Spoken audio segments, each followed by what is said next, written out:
Everybody, thank you guys so much for joining us today. My name is Meryl Miner, and I'm the Senior Manager for Youth and Inclusion at the International Republican Institute. Today, we're going to have a really exciting event that is going to include a panel discussion going over how young people around the world have actively contributed to democracy in their communities, and giving you hopefully some ideas for concrete solutions for advancing democracy in your own communities.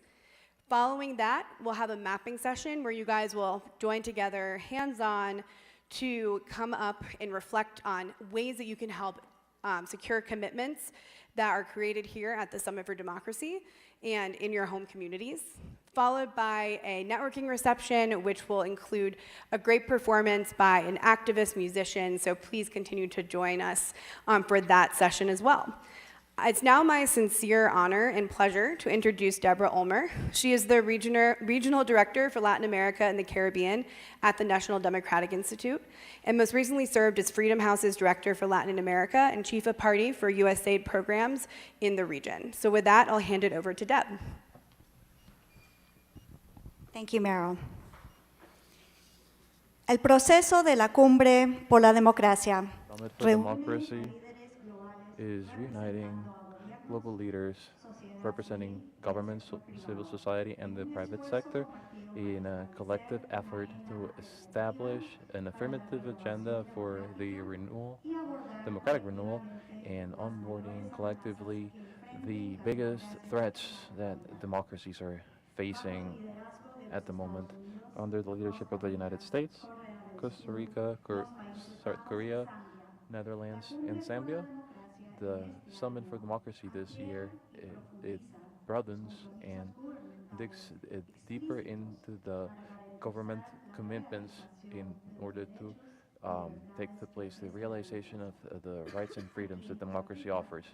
Here in Costa Rica, the attention is centered in the participation of youth in the democratic policies and the fundamental role that they have when defining a democratic future.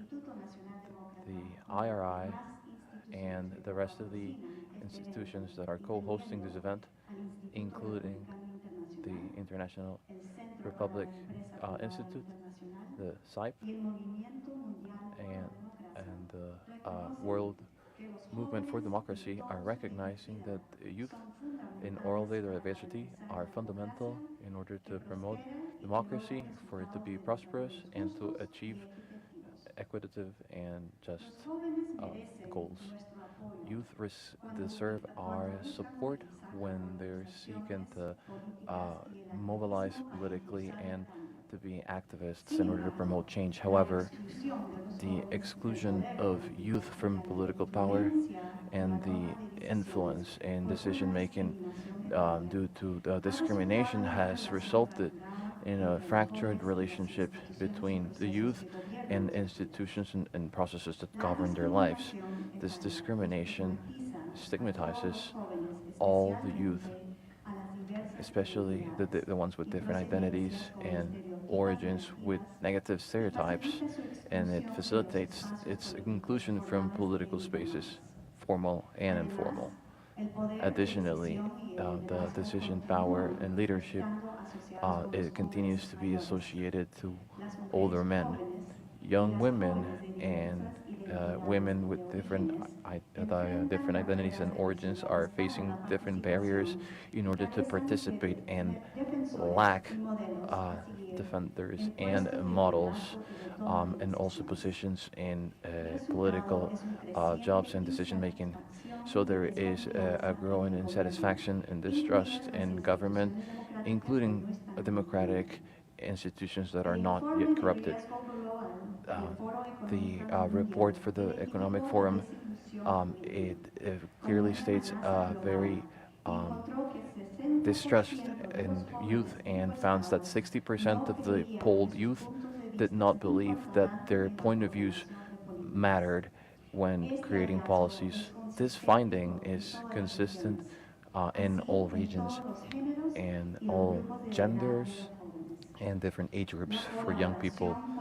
The political collaboration that is intergenerational is essential to change this dynamic and helping young people occupy their spaces next to civic leaders, political and enterprise leaders that are already established as well.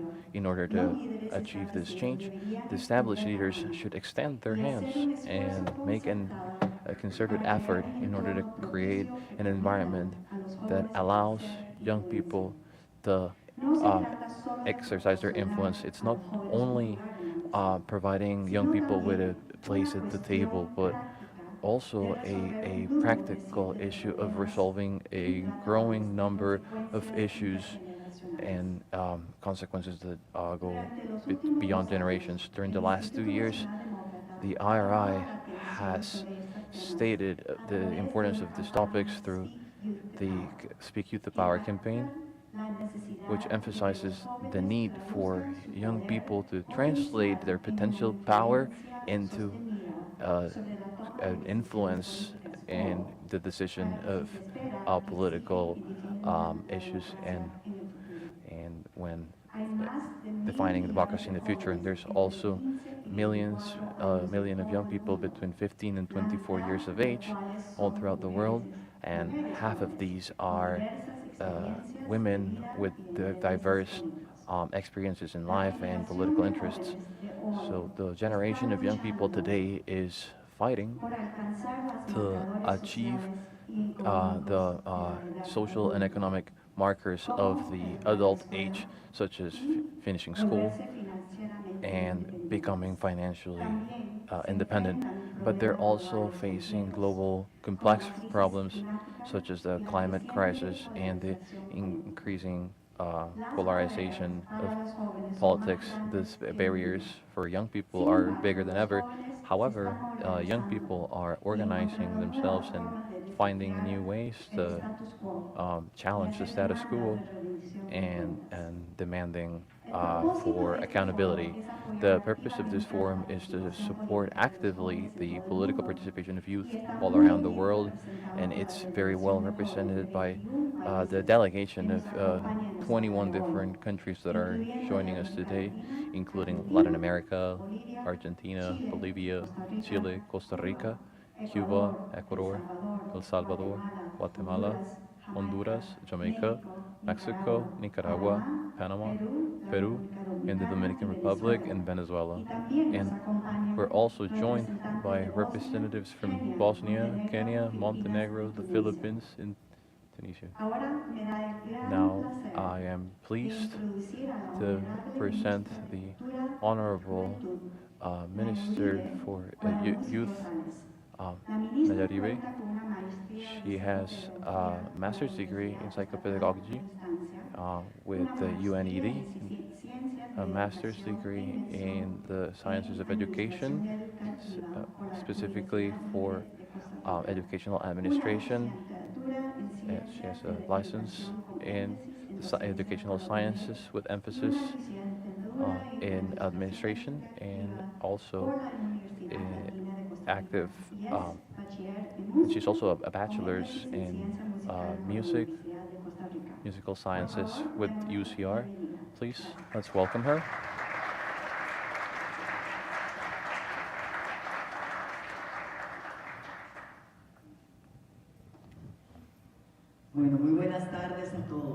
Good afternoon to everyone. It's an enormous pleasure and such a great thing to have you here, especially those deserving this honor, the youth. I am truly pleased to receive you here. This is your home. Costa Rica is home to all of you. Mr. Ryota Chinen, Director for the World Movement for Democracy. Mr. Antonio Garastazu, Senior Director for Latin America and the Caribbean for the IRI. Esteemed Deborah Ulmer, Regional Director for Latin America and the Caribbean for the IRI. Distinguished panelists and representatives for the young population. In December of 2021, Costa Rica was invited to be the co-host of the second summit for democracy.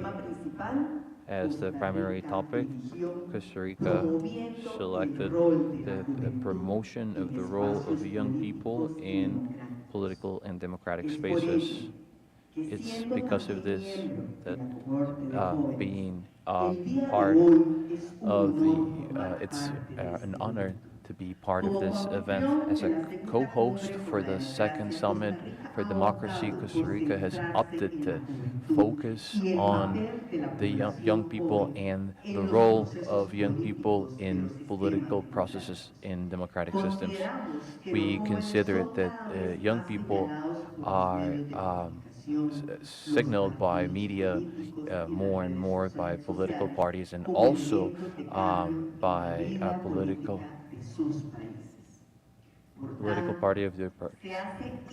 So it's vital for democracies to bring their young population and steer them away from radicalization and disinformation in order to guarantee an informed exercise and responsible exercise of their democratic rights.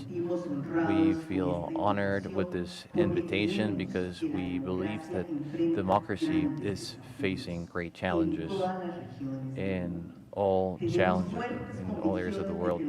We have great convictions that values and democratic principles are universal, and it's how we have recognized it through different international instruments. Costa Rica is convinced that democracy is linked with peace, with the state of rights, sustainable development, and human rights, and that each of these pillars will create resilient societies, sustainable societies that allow for more dignified and better life conditions and better opportunities for everyone. We have built a state model based on our focus on human rights that seeks the benefit and dignity in people. However, we also believe that democracy is not something that can be taken for granted.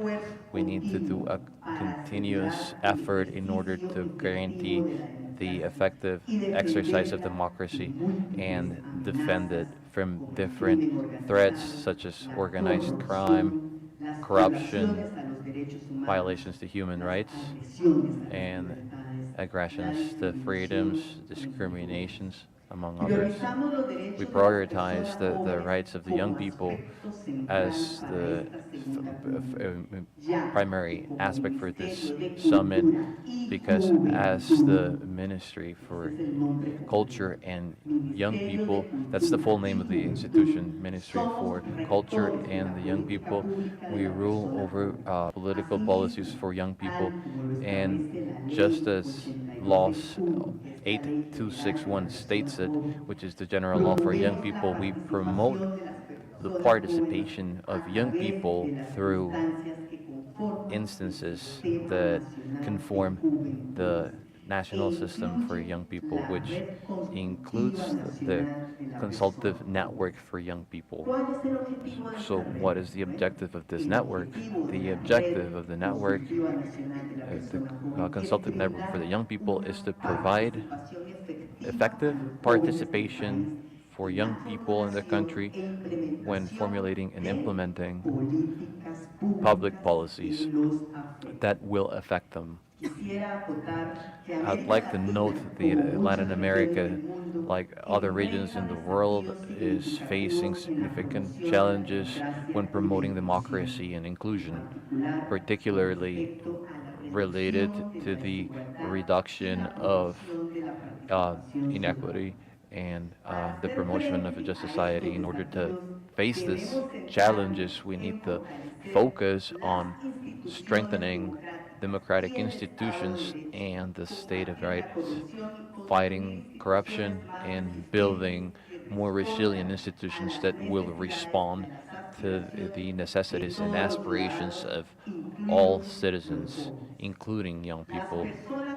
Young people are primary actors in the social change process and cultural change process in each of our nations with their energy, with their creativity, and their commitment to build a more just society that is equal and democratic. Young people can and are developing a fundamental role in the promotion of a bigger participation of citizens when asking for accountability and, of course, for transparency.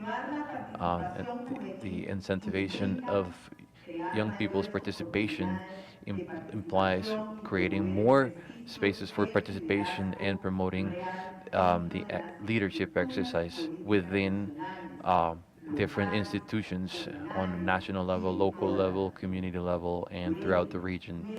Therefore, we need to create more opportunities for their participation, for their leadership in public policies and public life. So this is not only opening more spaces for young people in political parties and other organizations, but also investing in their education and training to empower them to take leadership roles in promoting their participation in the processes of decision making in all levels of society.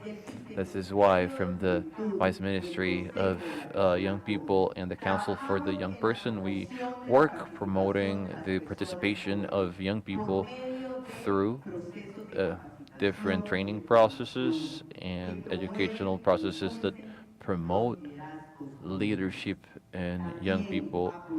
And we also support the creation and follow-up of different regional councils for the young people, which are municipal instances that receive resources from our ministry, the Ministry for Young Person and Culture, for the generation of programs and projects that will benefit young people in general. This is why the articulation with municipalities is fundamental in order to guarantee that young people will contribute to the development of their own communities, giving them power to make decisions and timely accommodation of their ideals. Additionally, we have provided support when strengthening the mechanisms for participation with the National Assembly for the National Consultative Network for the Young Person is actually one of the spaces with the most relevance when promoting political participation in young people. From the institutionality, we provide them with counseling and with budget in order to guarantee the functionality of such spaces by taking advantage of the energy and creativity of young people in these spaces. With activities such as the summit, we are able to build a society that is more inclusive, more receptive, and more democratic, and that will satisfy better the needs of all citizens, independently of their background or circumstances. Thank you very much, and welcome all of you to the summit.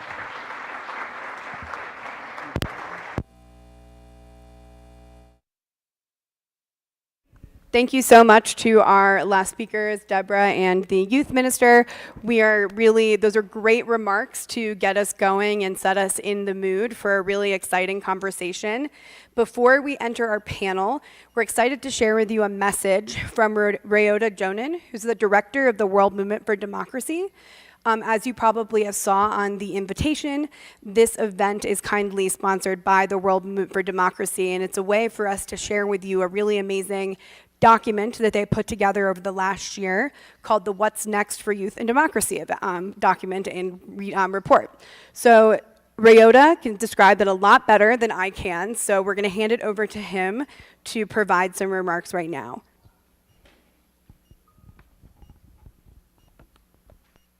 Good afternoon. Thank you so much for inviting me to speak at this Summit for Democracy side event to discuss the future of democracy and how we can work together to claim the democratic future. I commend Costa Rica's leadership in co-hosting the Summit for Democracy, especially focusing on youth political participation. It's always a great honor to work with the International Republican Institute, National Democratic Institute, and the Center for International Private Enterprise. Whenever I'm looking for innovations or dynamic voices of young democracy advocates, I look to IRI's Generation Democracy, NDI's Speak to Youth to Power, and CIPE's Youth Leadership Conference. They are my go-to places. We work together to transform young people's power and innovation to sustain democratic processes and institutions. And we at the World Movement for Democracy look forward to continuing our partnership. My name is GenDem, and I'm the director of the World Movement for Democracy. The World Movement for Democracy is a global network of civil society activists, scholars, parliamentarians, thought leaders, journalists, and funders who are committed to advancing democracy through collaboration and solidarity. We actively empower democracy movements to engage in cross-regional solidarity, as well as share knowledge, support, and strategy with one another. One particular area of our work is to empower next generation so that democracies around the world can continue to grow and innovate. Today, we are here to discuss how we can revitalize democracy and ask ourselves, what's next for democracy? It's been a difficult few years for democracies. We know that authoritarian forces are rising, civic space is closing, and disinformation is spreading. Despite these challenges, we must remember that democracy is not a destination, rather a constantly evolving process. I'm cautiously optimistic about the future of democracy. Many researches and analysis show that young people are disillusioned and they don't believe in the democracy. It is true that young people are disillusioned about current political structure. They think, and I overall agree, that current political institutions do not reflect young people's needs or interests. But actually, young people deeply believe in importance of fundamental freedoms, while they may not call it democracy. They often use the space available to engage in political processes very creatively. My observation is that young people engage in democracy actively, but differently from previous generations. So, young people today are trying to define their own fight for democracy, just like previous generation did. To support young people articulating their vision for the future of democracy, the World Movement launched a global initiative called What's Next?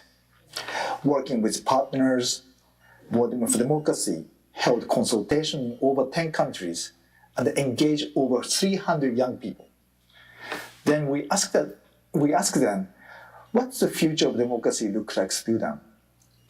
These consultations told us many common challenges and obstacles, but they also share their values and goals for improving democracy. Based on the findings from consultative discussions, a youth declaration was created to serve as a framework on how young people can work in common cause to claim democratic space and democratic future.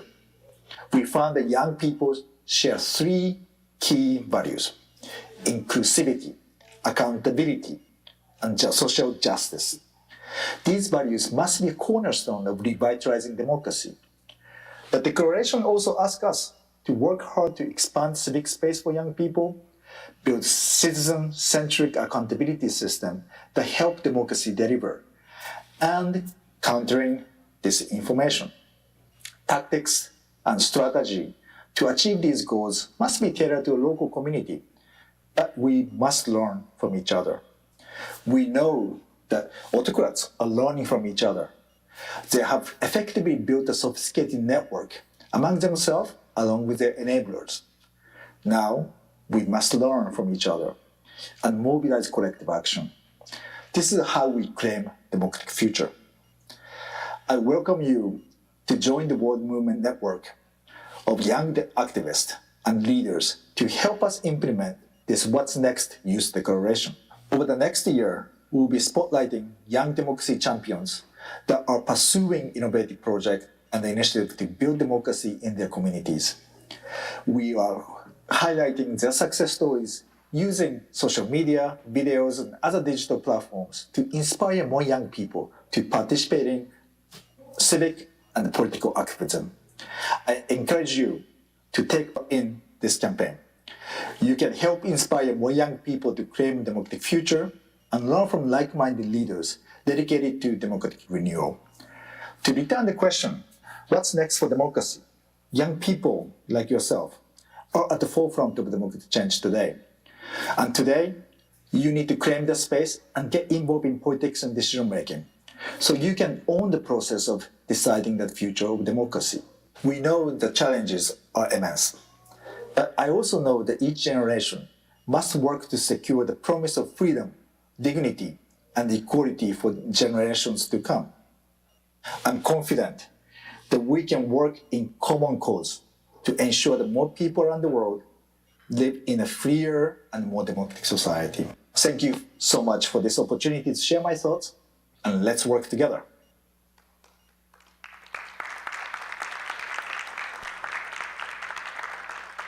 Good afternoon.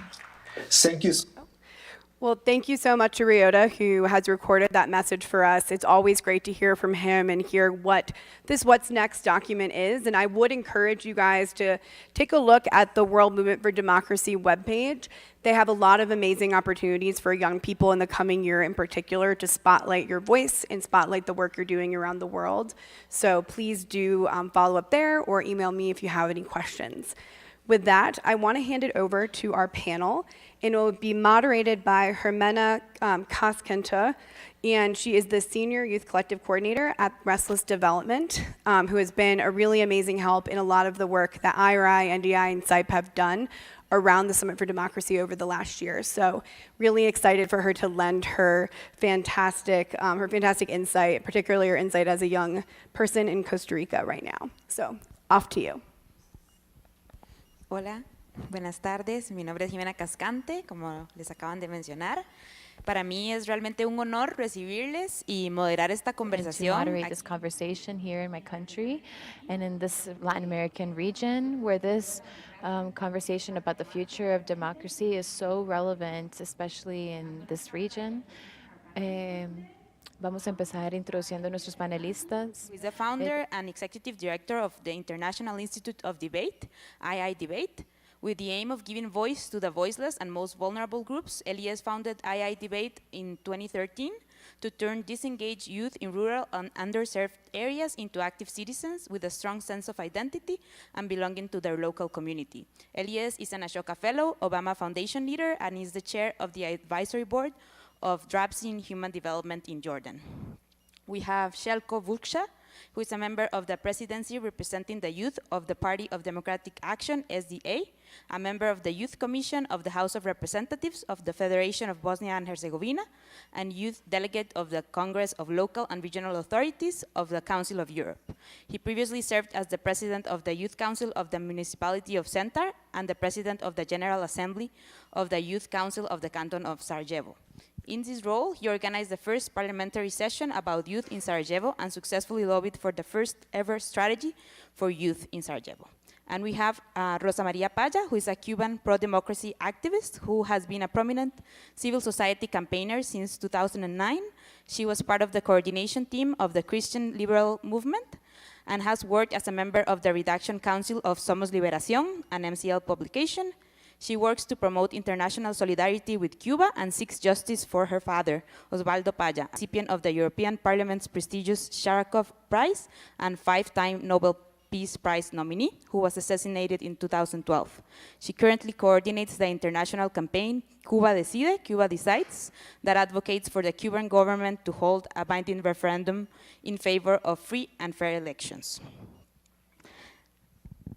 As we hear from our amazing panel today, I just want us all to keep a few things in mind, as these people are approve of. A democratic future is only possible with young people at the forefront of the democratic movement. The next generation envisions a democratic future that responds to the contemporary challenges to democracy, and is representative of diversity and has mechanisms for protecting human rights. The next generation of committed Democrats is striving for a democratic future that's underpinned, as we heard before, by the values of inclusivity, accountability, and social justice. To revitalize the future of democracy, young people are working to transform political spaces through the innovative use of arts, intersectional localized approaches, digital platforms, and technology. As we hear from the panel discussion, we will see 3 young leaders who have led the charge to ensure a more democratic futures in their community and countries. Thank you so much. And so with this, I will leave you with Elyes for his 5 minutes. Thank you very much. Buenas tardes. Good evening. And in Tunisian, we say it Aslema. So first, I have a question to our audience here. How many of you know where Tunisia is? Tunisia, not Indonesia. Okay, just few. Cool. And how many of you know Carthage and Rome from the history? Okay, so probably the same people. Anyway, so Carthage is the foundation of Hannibal and Rome before, and it was 3,000 years ago, and that's where Tunisia is. It's in North Africa. It's the last country in Africa, close by Europe, and that's why there is always this confusion whether we are European or African. There is always this debate happening. But in our opinion, we are African, we are citizens of the world, because we don't have a lot of difference between Tunisia or many other countries where we live the same challenges as young people, to find the right space and the right place to act, and also to find our voices heard in the public sphere, especially with politicians, to hear our issues and to know how to transform these issues into concrete solutions and adaptable, concrete actions that can happen from the governments. So basically, I work in a country where we've been living for almost 20 years, or even more than 20 years, but myself, as I was in 1988 born, so I was living for almost 20 years under a dictatorship where we cannot speak, we cannot criticize, we cannot act. So anytime we try to give even a concrete criticism about politicians or politics, we will be jailed for 10, 20 or even more years. And that's why a lot of activists were jailed at that time, or they were living in other countries in order to speak freely. In 2011, we have what we call the Arab Spring that happened in Tunisia in 2011. It was 14 January 2011. And still the debate is happening whether it's an uprising or it's other words that we say. But until today, we are fighting for only one thing, which is to find our freedom, the space, the equality, and also the respect in order to talk, and the democracy that can leave us the space in order to talk and to speak up our voices. So from my experience, I was in different organizations, especially international organizations, and unfortunately in Tunisia we don't have enough skills at that time to get to know what's democracy, how it works. So that's why we had the chance to work and to be trained on soft skills, on debating skills, and so on. And for me, debate is an essential thing in our life, because who from us didn't heard about 1960, where the first American debate happened between Nixon and Kennedy at that time, and where the American history changed into giving the space for everyone to hear what's the plans and what's the ideas of the presidents before they get elected. And that's why debates today in the US can shift everything into a concrete election before it happens. But unfortunately, in many countries, this debate doesn't happen. In our case, it was only 2 years ago that we started this kind of presidential debate. And that's why in 2013, we thought about creating the first institute in the world, because we don't have any institute that teaches debate as a concrete skills, in order to get to know how to get more self-esteem, how to get soft skills, how to get the space to talk, but not only to debate and to be different in a point of view, but more to think together about concrete actions and solutions. Maybe we can have different point of view, but we can find a concrete solutions that can change even a small, tiny problem that we have in our local communities. And we started from there. We started from a concrete project that was called Café Talk at that time. Café Talk, it's a very simple idea that came from people, and it's not even our idea. It's our volunteers in the country. They thought about how we can engage people, especially young people, in a place where politics doesn't matter for them. It's only football that is important. It's only talking about our daily life or our economic situation. But if we talk about politics and politicians, for us, it's maybe not the right thing to do. And in Tunisia, in general, and not only Tunisia, even in the Arab world, when you say, I want to run for elections or I want to go to politics, for you, it's actually a bad reputation. It's not a good thing to do that, because you will be criticized and you can bring a bad, let's say, reputation to your own country. So that's why, So that's why what we did is we tried to offer the space through these coffee talks that we started in cafes. But when we had the chance to do it in prisons, with prisoners who also, in our opinion, have the chance to talk, even though they did a mistake, maybe in their daily life, but they have also the chance to speak up their voices. And then we started to do work with LGBTQ++ community, and then we went to handicapped people, and then we tried to also engage the community that are underserved in the country from different religions or from different ethnicity in order to make them more active.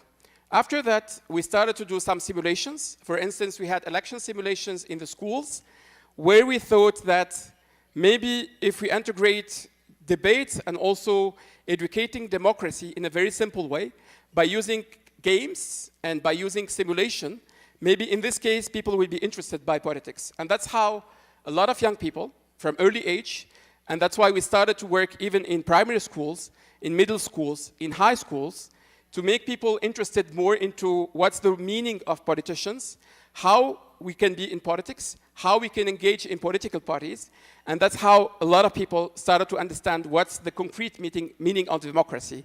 That doesn't have a concrete definition, but that could be at least understood or made more clear for people in their own languages if they want to.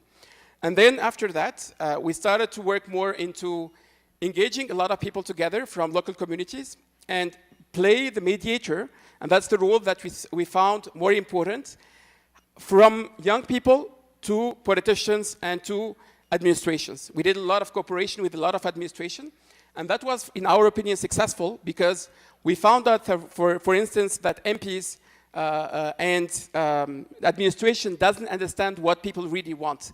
So through these kind of debates and spaces that we created, we found out that we can create policy briefs and we create concrete solutions that could be presented to politicians, and then politicians would be easy for them to implement these kind of strategies.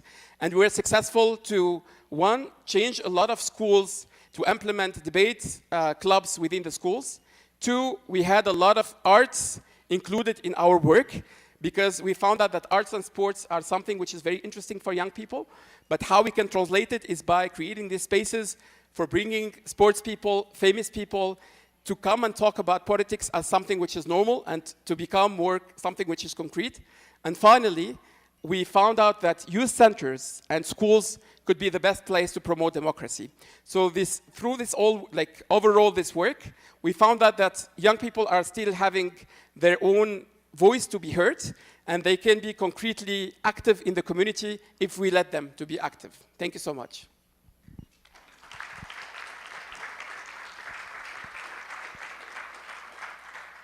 Thank you, Elyes.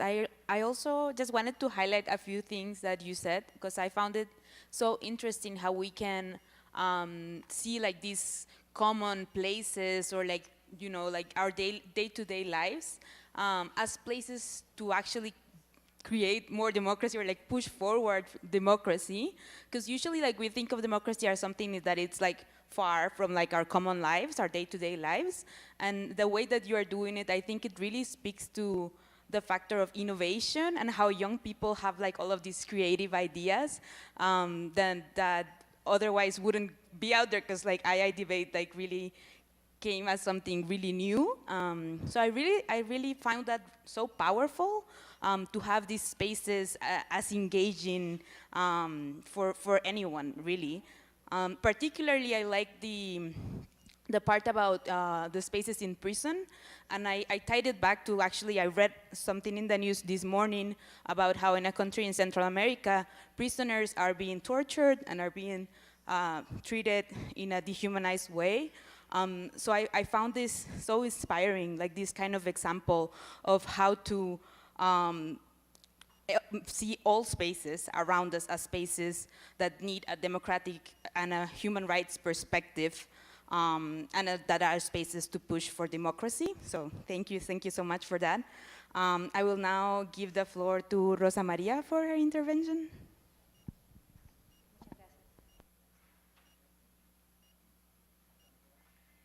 Muchas gracias. Muchas gracias. De las personas que estamos Thank you aquí. to the people who are here, and a lot of the ones that are here. We've lived what is the defense of democracy in our countries. For me, it's a pleasure to accompany you this afternoon. I'm grateful for the invitation, also for your words, because at least in Cuba, and I think that in other places in Latin America, we saw the Arab Spring, and we saw it as like a light of hope, and a hope that in a way that was also frustrated in a way in our hearts, and in some sense in the reality. We'll probably hear later on from Bosnia this invitation to speak about the young people and the defense of democracy in our region, and particularly I'm going to refer to the societies that are closed in our region, specifically young people in the three dictatorship of our region. And I think that they have been in the vanguard of this fight for democracy in the last few years. And because we have been confronting dictatorships and authoritarian leaderships, they have also been receiving in their own bodies the violence that comes from that. The experience to be a young person that says what they think in Venezuela or in Nicaragua or in Cuba, it is directly related to the violence of the state over your own country. That is what the young people in 2014 lived in Caracas. They were 19, 20 years, and the most of their lives, they had lived under a system that was no longer democratic. Most of those young people did not have the experience of having a government. And however, they were still demanding that they hadn't lived, but they knew, and it was very clear that they didn't want this. And that can be said also of the young people of Nicaragua 2 or 3 years ago that went out into the streets with incredible courage. And here we're talking after 300 homicides in Nicaragua, simply because they said what they thought, going out to the streets, screaming freedom. I come from a country that has 64 years without living a democratic experience. That means, so that we can understand that, is that the last person, the youngest person that participated in free elections that were actually just, is around 90 years old right now. However, in the summer of 2020, the people of Cuba went out into the streets and yelling freedom, change of system, down the dictatorship. And the vanguard was young people of Cuba, young people who had never lived democracy, whose parents had never lived within a democracy, that don't have the experience of the exercise of the rights. And the experience of the rights is as simple as saying what we think, or being able to choose the place where we work, or it's as simple as being able to arrive to the place where you work and say that you're not in agreement with a certain type of policy, and know that the next day you can go back to work. That doesn't happen in my country. And within those conditions, those young people, and some not so young, were able, because in the last 2 years, the protests have continued in my country. Last year, there was more than 3,000 protests, and they were able to continue to go out to look for what they don't have, assuming the risk, the largest risk, that in societies that are close, and the case of totalitarianism in Cuba is the life. It's that people have lost their life in this process. So as we're talking, there's more than 1,000 political prisoners in Cuba. A lot of them are young. Some are arrested because they shared a post on Facebook.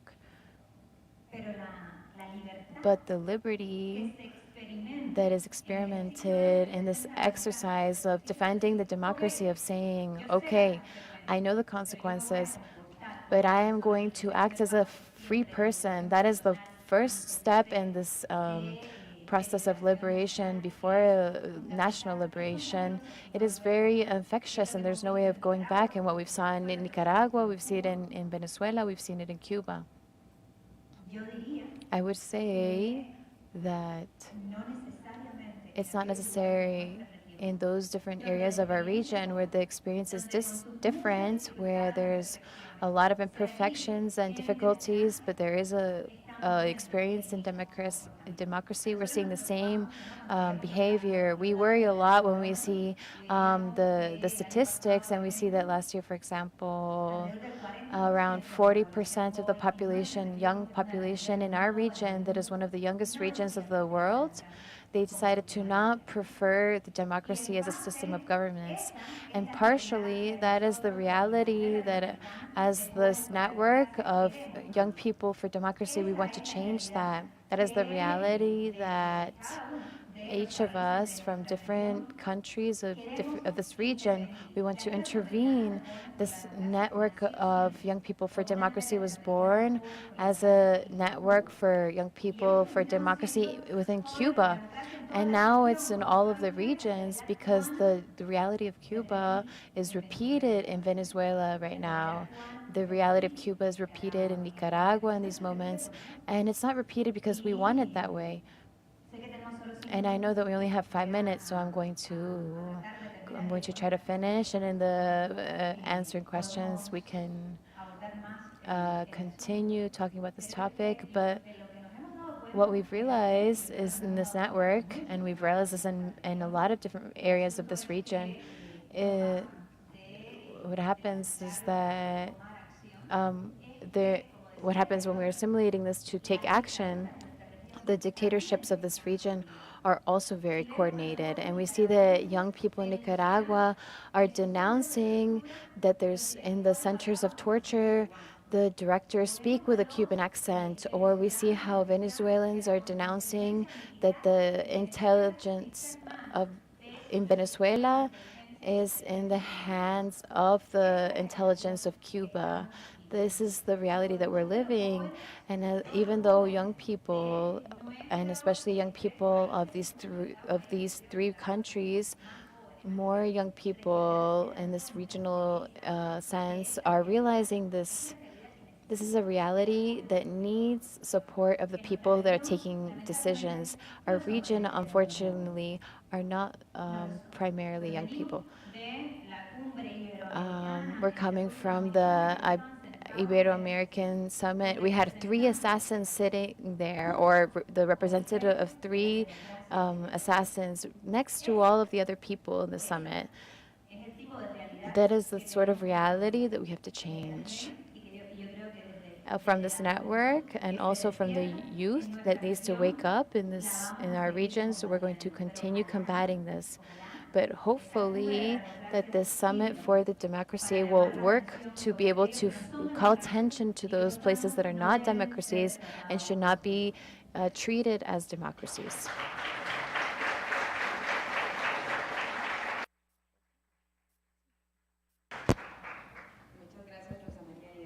Thank you very much, Rosa Maria. And clearly we'll have a space for QAs and also a space to share between each other at the end, and we can dig deeper into these topics. However, from me, some other items, and from my reality as a Costa Rican, from what's left of what you're sharing, first of all, the topic about the strength that young people have, despite the fact of going through a whole generation without living democracy, they're still fighting and the topic of security, because as you were mentioning, and for this region, something that we really know, when you are an activist, no matter the reason, your life is put at risk. So we also have spaces where we are ensuring security for the people who are in this type of movement, something truly important in order to continue with this fight. So I just wanted to highlight those two topics that drew my attention. Thank you so much for your words.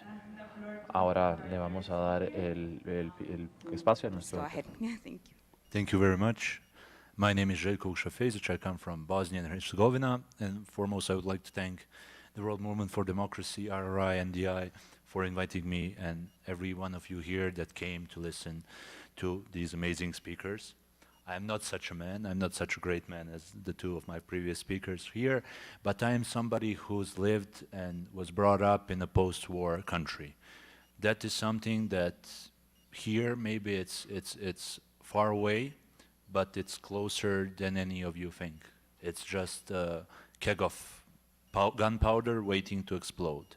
That's the actual threat of authorities inside communist countries and dictatorships. When my country wanted to break away from a greater Soviet-styled country, we weren't allowed to do it by choice. We weren't allowed to do it through expressing our votes. It ended up being done through genocide, war, and my country holds the title of the country where ethnic cleansing was invented. There were atrocities committed there that haven't been seen even in Nazi Germany. And that's a verdict from the International War Crimes Tribunal.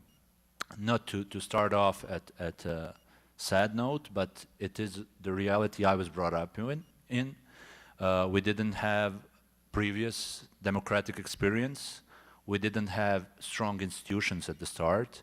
The only thing we did have was the wish for a better future, but nobody to enforce it. Because the young people there that fought for democracy were either dead, wounded, or heavily traumatized by the experience. Why am I starting with this? Is that the people of my generation didn't have a role model inside Bosnia and Herzegovina, but we did have our friends in the international community, in the United States of America, in the European Union, in developing democracies all across the world. And I'm proud to stand before you today speaking in this place in Costa Rica, and the only previous association I had to these lands, the American continents, was my sister leaving for the Americas at the start of the aggression on Bosnia and Herzegovina. So, in all of that conundrum of being born and raised in such a place with different ethnic backgrounds in a complicated system, we have 14 constitutions, so 455 ministers approximately, and several presidents. It sounded impossible to develop any permanent solution. So when I went to law school, I was hoping to help found the system, because you're taught that the system should work, that law should work, that we should create permanent solution, because philosophically looking at it, law is codifying the basic human relation between a social contract between two human beings. That's what I wanted to accomplish through NGOs, such as the European Law Students Association, such as the Youth Council. And we did it for a while. We started to push through. But then I saw something that was truly concerning, and that was the remains of authoritarian regimes that were still inside politics. And I can freely say that any country that's been inside the clutches of totalitarianism faces those issues. The small-time politicians that rose to power and got the chance to play the big marshal that they never could in the past regime. So, considering that, I saw an option that started to appear for a while, and that's killing the need of a young person to participate in decision-making. And how did they do that? They first started to pollute the political scene. It happened in our cases, like every young politician was either named through different medias or promoted in a worse context through different social channels and so on.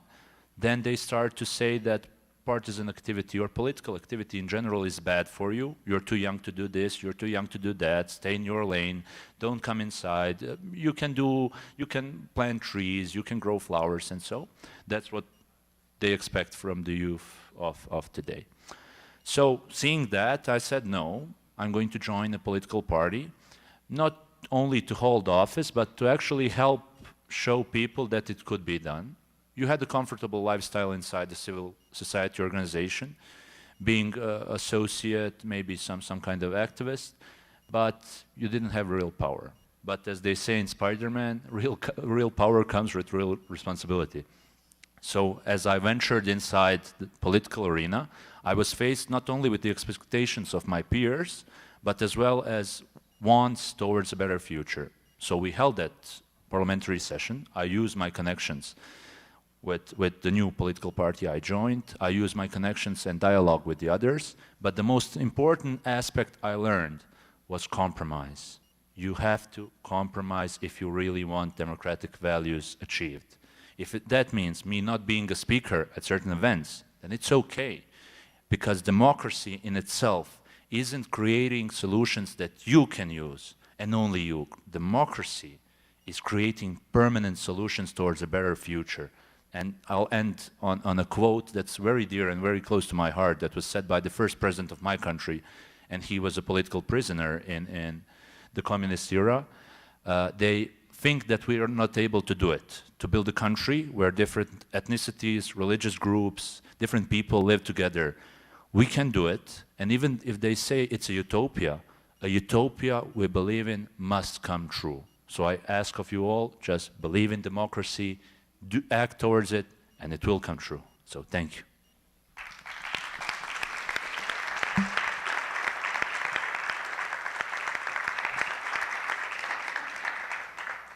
And thank you so much, Željko, for sharing your experience. I think I really like about this example that you give us, how important it is for young people to actually get to decision-making places, because we hold the people accountable.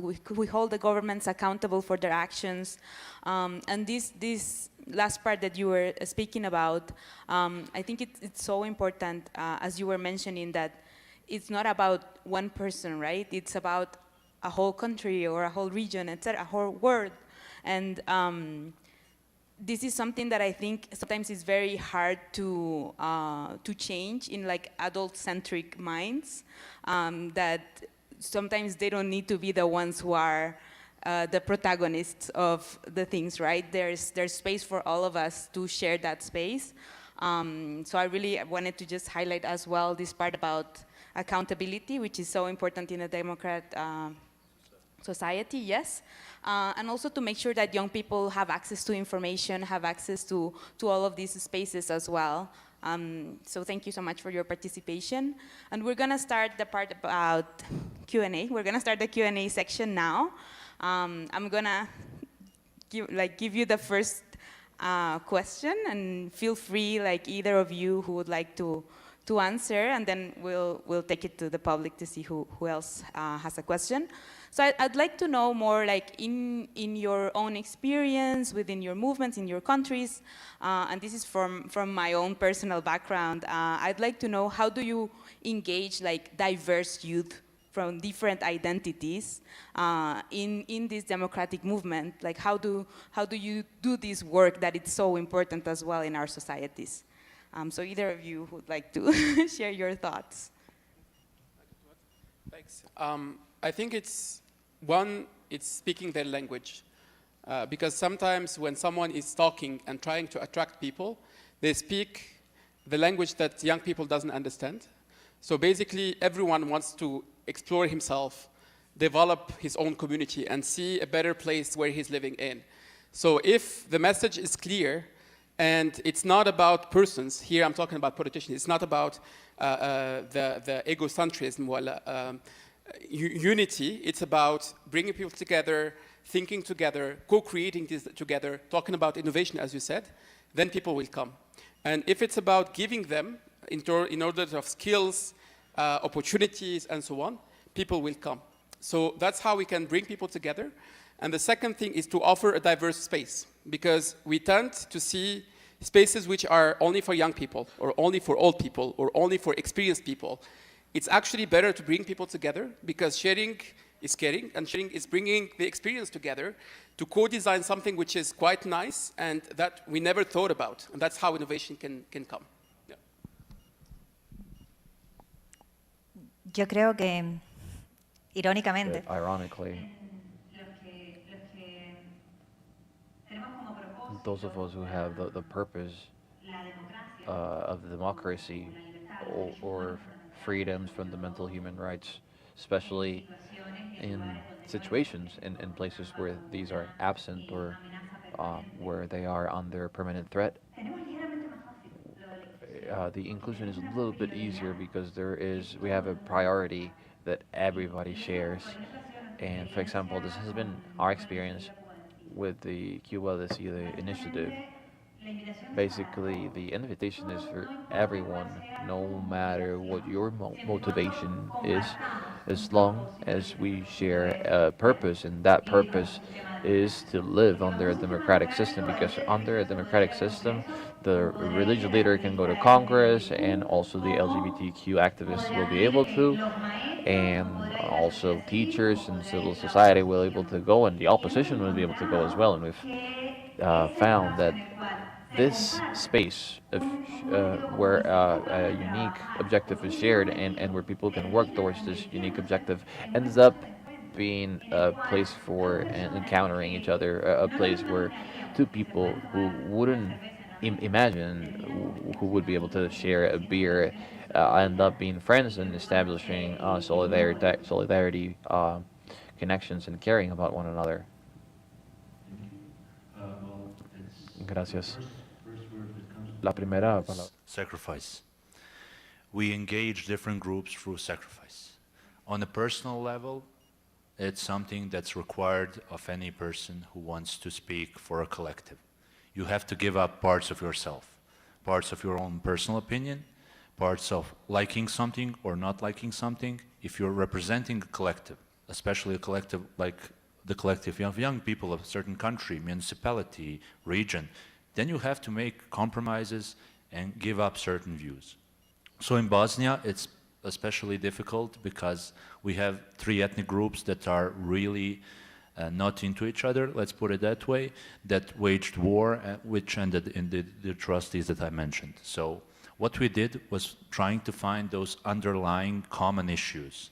So whether you're disabled or you're a minority in the ethnic sense or in any other sense, you still need good education, you still need access to public funds and accountability of the governments. You still want to know, want to say, and want to act in a society. So when you're willing to compromise, when you're willing to hear everyone out, spend countless days listening to problems, then you can find the common ground. And when the common ground is achieved, then you have to push for it. And that's the hardest part, because people sometimes tell you things, they criticize you, they explain their own issues to you, but they won't stand behind you when you go forward. But does it matter? If you're working towards a bigger solution, then sometimes you have to walk alone. But when you walk the path, others will follow. And that's the reason we need to include everyone, and that's the best way to achieve it. So, thank you. Thank you to the three of you. And now we will open to questions from the public. And remember that we will have some time later for you to engage with the panelists as well. So we might not get to all of your questions, but you'll have time. Just one note is we're going to take Spanish questions first and then English questions. So we're running a little bit behind, so maybe we do 2 or 3 in each language. And Emily and Dennis will help with mic running there.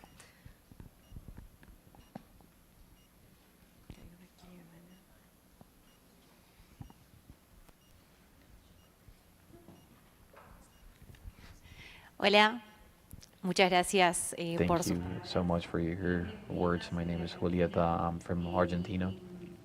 And I'm keeping something that Rosa said, and it's something that I see reflected in my country a lot, and it's the fact that young people each day, maybe they don't value democracy as much anymore, and at least in Argentina, we're seeing the rise of a political party that can be considered very extreme. And I think this is something that is happening because specifically because traditional political parties don't represent the young people, and this reflect the unhappiness. And this political parties, these outsiders, they don't defend democracy such as we do, and sometimes I think they put it in a sort of state of check. It's not something that I'm only seeing in Argentina. I'm seeing this repeated in other countries. So I wanted to ask you, in what sense should we promote or change the mindset of the young people who follow these extreme political parties, to make them understand that these extreme ends are not the solution to our problems, and that the solution to our problems as young people has to be from within the democratic system. Thank you.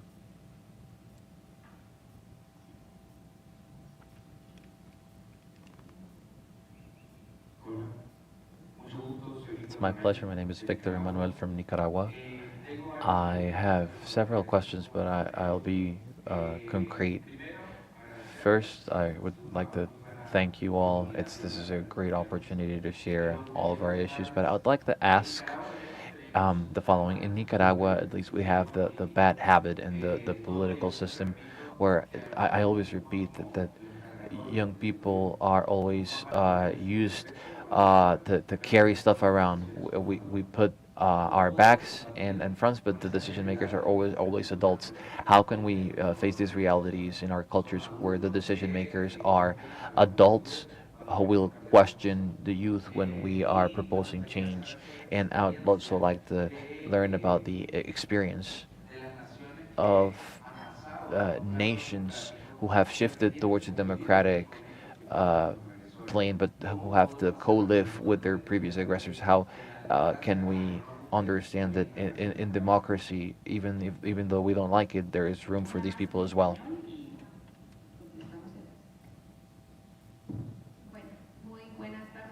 Good afternoon to each of you and to the panelists. It's been very enriching when talking about democracy. My name is Veronica Altavalquier.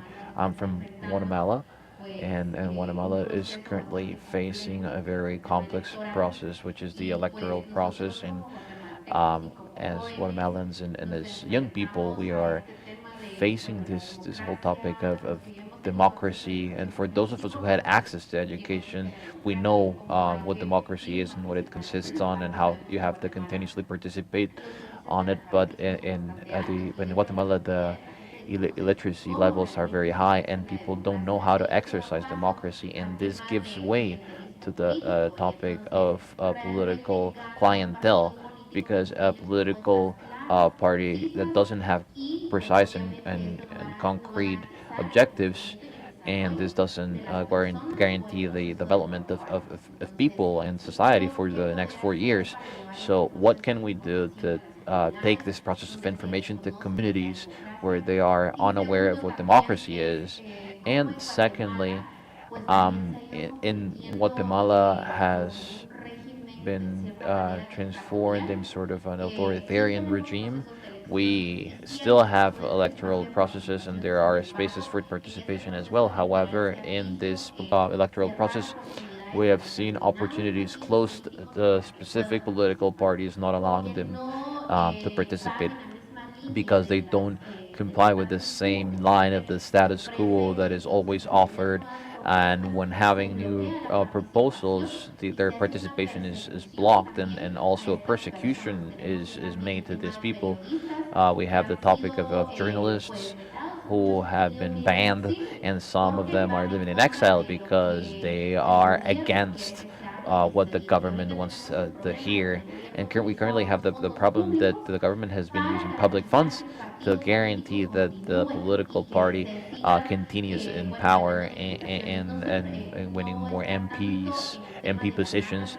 So it's not really focused on the topic of winning the presidency, but the fact that the amount of MPs, most political parties want the first place because they know that first place is probably the one that's going to be winning. So what can we do with these countries that supposedly have a democracy but are truly, and maybe some the Guatemalan citizens don't want to see the democratic structure is in sort of a standby position and in a very fragile point. And so what can we do with this system? We also see other regimes like Bukele's that tell Central Americans that they are a good regime and that they are going to be supporting security, but we are also seeing violations to human rights from their end as well. So what can we do to inform people to let them know this is not democracy either? Vamos a empezar con esas tres preguntas y pueden contestar. Sí, el qué Yes, hacer, this Verónica. of what to do that Veronica talked about. I don't think that there isn't like a formula or a recipe, but there is like several like learned lessons. And the Cubans, we know it well because we've had to repeat them, right? Repeat them several times. We've seen that our Venezuelan brothers have had to repeat them as well. And then see what happens in Nicaragua twice with this return to authoritarian regimes and dictatorships. Sometimes, even though there is always corruption and there's always fraud, sometimes with the participation of the society that is tricked again by these dictators. And I think that what you're seeing this problem, and what you have to do is narrate it. You have to say it once, time again and again. Yes, the citizens don't want to understand. It's possible, but sometimes we have to explain it again. Maybe we're not explaining it well. Maybe we have to tell it again. Nicaragua is very close, right? These young Nicaraguan people have to say what can happen in Guatemala. Sometimes we've also got to look at Colombia, and we've got to take that message to all of these countries, including Costa Rica, how to detect when we're starting to see that liberties and rights are being sacrificed and that shouldn't be. And at what point do we have to start to act? The society is ourselves, it's you, it's me, it's all of the people here.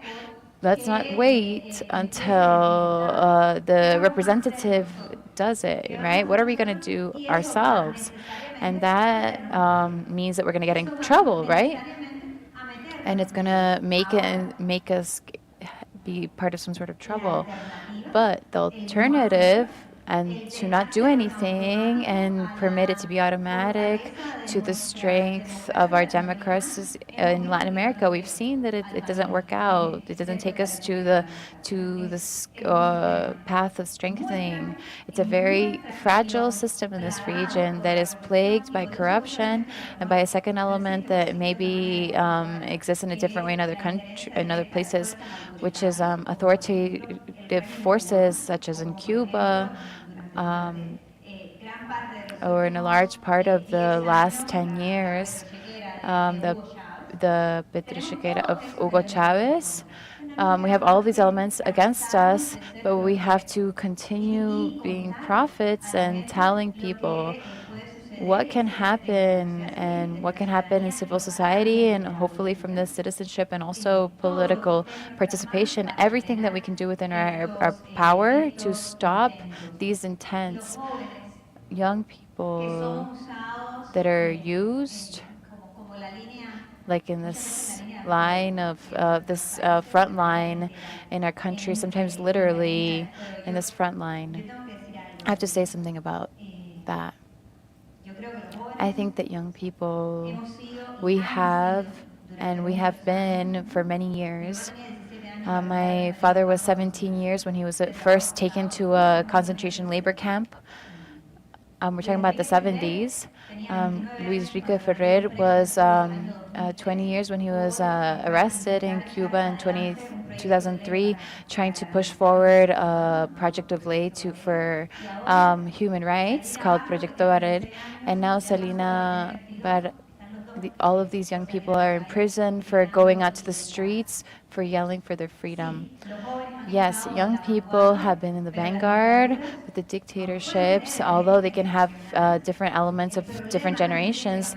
The intrinsic problem is generational, because every generation, all of the generations are being affected and are affected by these dictators. And meanwhile, all of us should participate. Now that we're confronting this dictatorship, does not mean that we're angels. It does not mean that we do not have the same temptations, or that we can't fall in the same mistakes.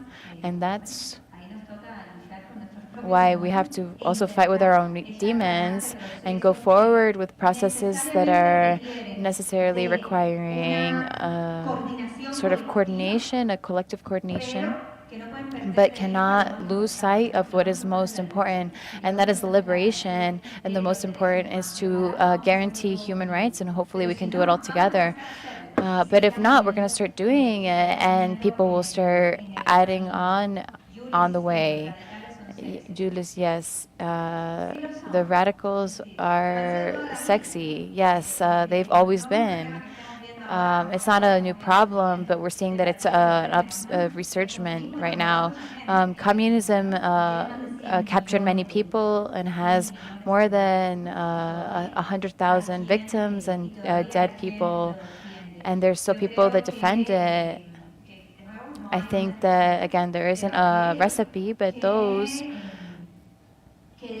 that we defend these universal values and defend universal rights, we should once in a while have maybe like the humility to say, look, there's a very wide platform, there's a whole arch of democracy with which I don't maybe share most of those things, but I share the fundamental.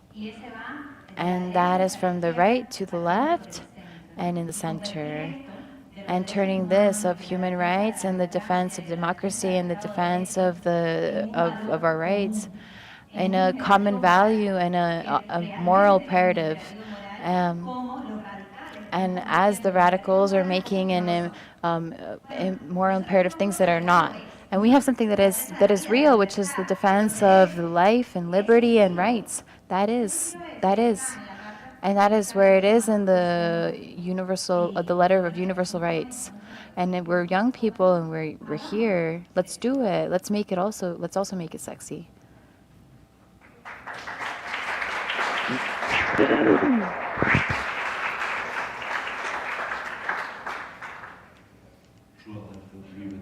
Sí, estoy de acuerdo. The authoritarian regimes and radical political parties, that's something we're facing in Bosnia at this moment. We have half of the country wanting to join Putin, and it's quite difficult to combat that because it's the oldest marketing strategy in the book. You create a problem, build it up, and then you wage war against the problem. Hitler called it Lebensraum. The communists call it, like Chinese call it, the development of the race and the New World Order. And after that, you find several smaller regimes like the one in Bosnia that calls it the Serb world. So what's the factuality of that? When you dilute the problem, people will see that there's no reason to combat it through war. And if you remove war from authoritarian regimes and radical political parties, there's nothing left.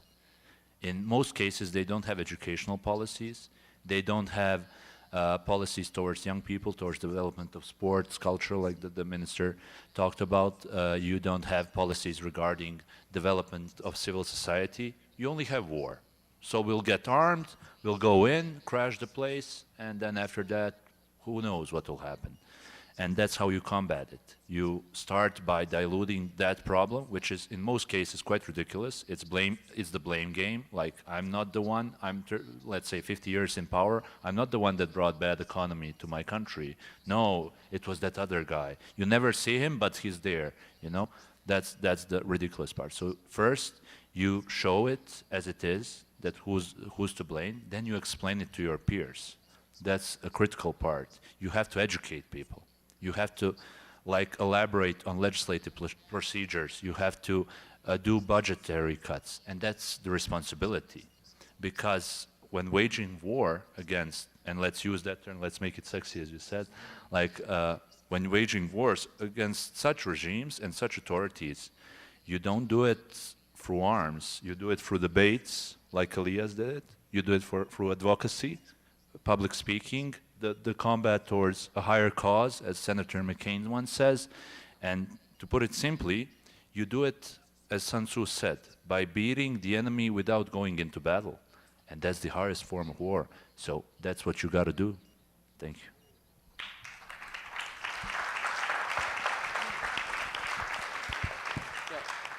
So first, I want to start with what I started with earlier. It's like we have the same problems everywhere.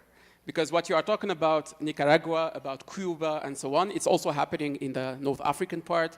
It's also happening in Africa. It's also happening in many countries in Europe as well right now. And to answer some of the questions, now, if we see the tendency is the left, and that's happening in Europe. It started in Europe, and then in North Africa, and then Latin America with Brazil and so on. So we see that it's all about what people are talking to us, like their speech and their message is actually touching us as individuals to change our life. So that's why we say, okay, maybe that's a good idea. Let's go for it. So we are always trying a new tendency, and then after we elect someone, we see, well, that's not a good decision. So let's shift somewhere else. So I'm talking from a country where in 2011, after the uprising, from 23 years of dictatorship, we elected the left party of Islamic Party. And then realized after 4 years that's not a good idea because they brought us a lot of terrorism. More than 8,000 people joined ISIS at that time from Tunisia and so on and so forth. So we said, okay, let's go to the right side, to the left side, sorry. To the right side. So we elected a new government that was so messy, he didn't do much, they didn't have the experience and so on.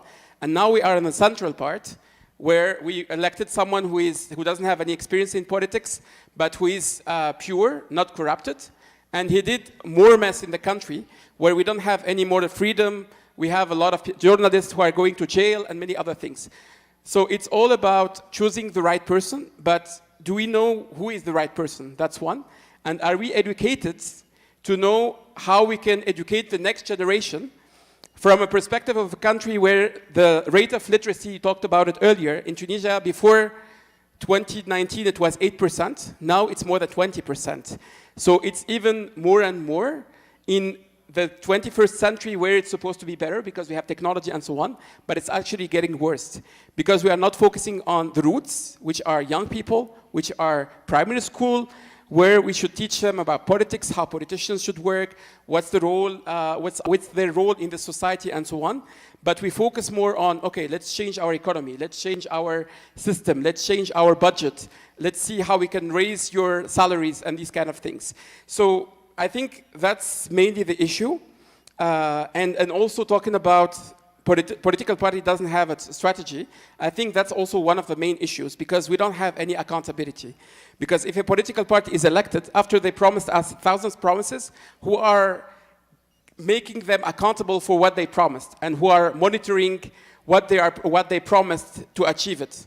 Unfortunately, no one, because we say, okay, let's follow the routes and let's see what's going on, and then we follow. So I think in a country where we think that democracy is the best case, but we don't know that democracy is not, in the US it took a lot of years. In France, it took more than 100 years to establish a concrete democracy. Democracy is not the same as in many countries as we feel that the results will come right now, but actually results take time. So I think we should adapt the democratic process into the country and see how much it can be evaluated, but also we try to be more accountable for the people and for the politicians in order to change things in the concretely in the roots, in the municipality level, in the community level, but also on the country level. I think that's how we should act in the future.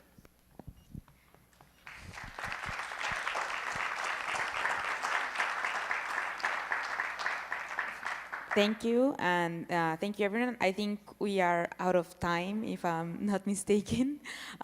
So I do tell everyone, like, please, in the networking part, go to the panelists and talk to them. I'm sure they're eager to like hear from all of you. It was a great session. Thank you so much, and thank you, everyone. Esta sala, aquí está. Sorry. En ustedes está el futuro. Lo que queremos ahora es oír de ustedes. Atrás hay 4 mesas, por favor. There's 4 tables. Please direct yourselves towards one of these. Tenemos una mesa para inglés afuera. Les vamos a ofrecer 3 preguntas. ¿Qué están haciendo?